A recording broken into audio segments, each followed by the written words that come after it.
Hi, it's Josh from Urbacity Design Build. Today we're on a new project in Brewer Park. We're doing a ground floor renovation. This is actually a two-phase project. The second phase is going to happen at a later date, but for this phase here, we're going to be doing a ground floor renovation, opening everything up, replacing this load-bearing wall with a structural beam, and renovating everything, bringing it up to modern standards. Let me take you through.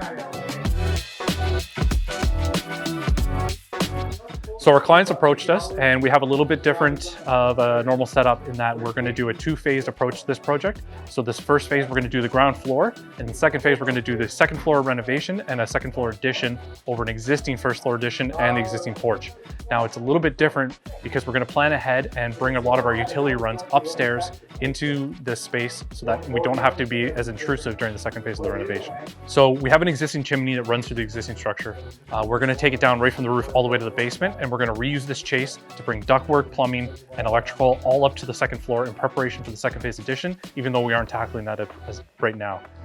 This creates a perfect situation where we had an existing chase, we don't have to restructure, and allows us to get everything up there in preparation, but without actually having executed. So you'll see an ABS stack, ductwork, and all of our electrical cables. We'll loop them up and keep it up there for the next phase.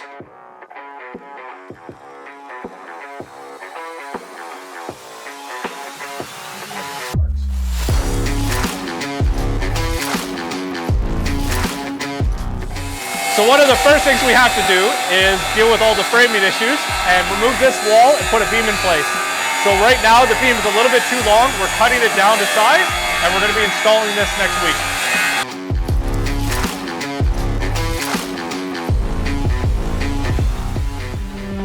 You want that for the office or what? It's hot. Yeah. It's fucking hot.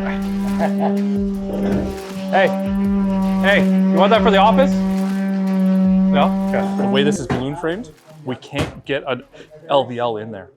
So we're gonna have to take the face off on the outside at stage 2 and do it. Okay. And then we have to talk about what we're doing for our chase then.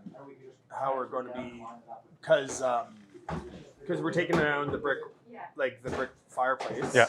Chimney. Chimney, sorry. Yeah. And then there was a closet there, and pretty much based off the plans, the doorway is going to be to the inside of that brick right now.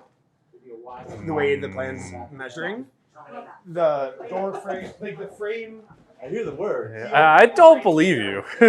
So like that, because that's going to be. This is going to be our chase. No, your chase is where this is. Oh, okay. So the chase is here.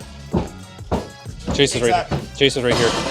Oh, on this side. Yeah, it's on this side of the wall. So you got to take that brick down on this side, on the other side. Yeah. Take that down, open this up, and your chase is here. This just comes down and gets filled in. Like I said, if you put a joist hanger here and here, that's pegged in the wall. That'll be more than enough structure to hold a piece of drywall. And then it'll allow you to take this brick down, get in here, and make sure that we have the frost break. Like I said, we want to make sure we get a continuous layer of insulation all the way around the exterior. Yeah. So right? We just want to leave a pocket for the sprinkler to go in. Yeah, exactly. Because you feel this.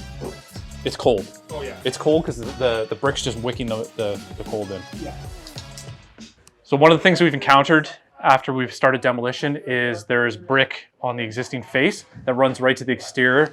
My hand, it's freezing cold. So what we're going to do is demolish all this out and insulate properly to create a proper frost break.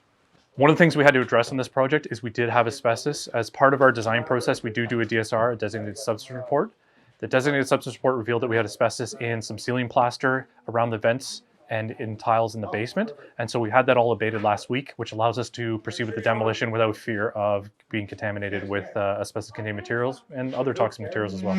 All right, so one of the things we're gonna focus on is getting this beam in place over the next week. We're also sistering all the floor joists. There's about a 2-inch dip in the floor right now. So we're using our temporary jack post to jack everything up, get everything nice and level and true, and then sistering all our floor joists together to give it an extra strength, take the bounce out of the floor, and just improve the overall structure of the house.